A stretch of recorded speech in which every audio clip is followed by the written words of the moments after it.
who had built a small wonder inside one of the old borax mines in the Calico Mountains. It was almost impossible to spot the place from outside. A garage and small plane hangar had been built into the side of a cliff. Most of the rooms were fashioned from old borax tunnels, and the whole thing blended into the surrounding country so well that from the outside you could stumble over a ventilating shaft and never know what it was. There he had met David Red Eagle, a full-blooded Cheyenne who told Mark he was part Indian. They traced his lineage and found that his mother had been Cheyenne. David Red Eagle began to teach Mark about his heritage as he recovered in both mind and body in the warm desert sun. After the professor's niece was killed in the car crash, Mark vowed to avenge her death on the Los Angeles Mafia and blasted them halfway to Seattle. Slowly, the three men, Professor Haskins, David Red Eagle, and Mark, decided they should form a triumvirate against crime, with Mark as the action man, David Red Eagle providing training for Mark, as well as Indian lore and techniques, and the professor as the intelligence gatherer.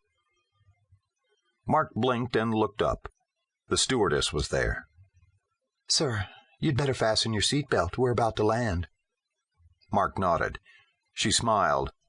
"I've never seen anyone asleep with his eyes open before." "It's a trick," Mark said. She smiled and paused, then smiled again and moved on down the aisle.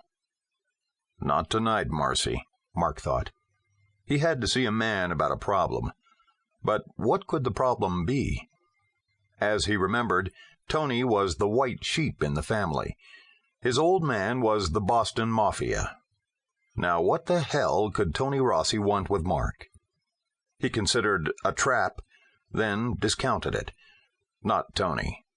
But he was glad he brought along a few of the deadly tools of his trade in his checked baggage. The Mafia had strange ways of reasoning, even with their own. Chapter 1. Narc 1 Going Down. Carson Beach lay silent, ominous in the darkness all around them. Fragmented clouds rushed across the sky to engulf the full moon. Tendrils of fog drifted off the wind-swept chop of Old Boston Harbor, gathering on the beach now like some preempting shroud.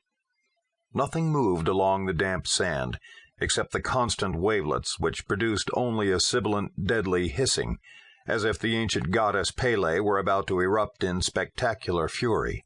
Here at the very edge of the Atlantic Ocean, an undefined dread of violence pervaded the scene.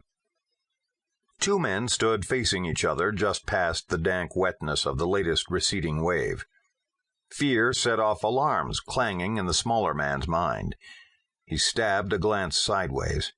There was no chance, no place to run. Neither man spoke. They stared their bitterness and hatred across the 3 feet of salt spray-swept space. It all had been said more than once.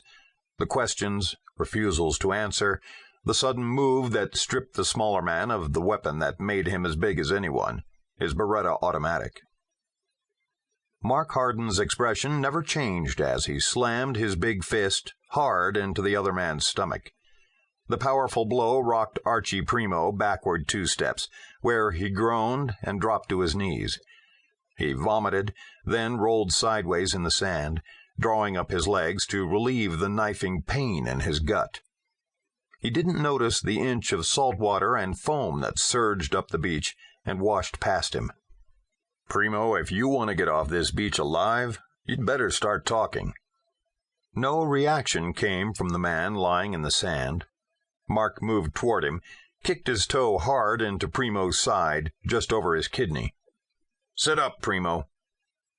There was a snap, a command in the voice that forced Primo out of his pain, compelling him to pull himself up and look at his tormentor. "We'll start over again, Primo. How long have you known Tony Rossi?" The man's blank eyes stared upward at Mark, brimming with hatred and contempt, yet with a grudging measure of awe, too. Primo understood violence and what it could do, respected it, used it, but it worked against him now. He remained silent.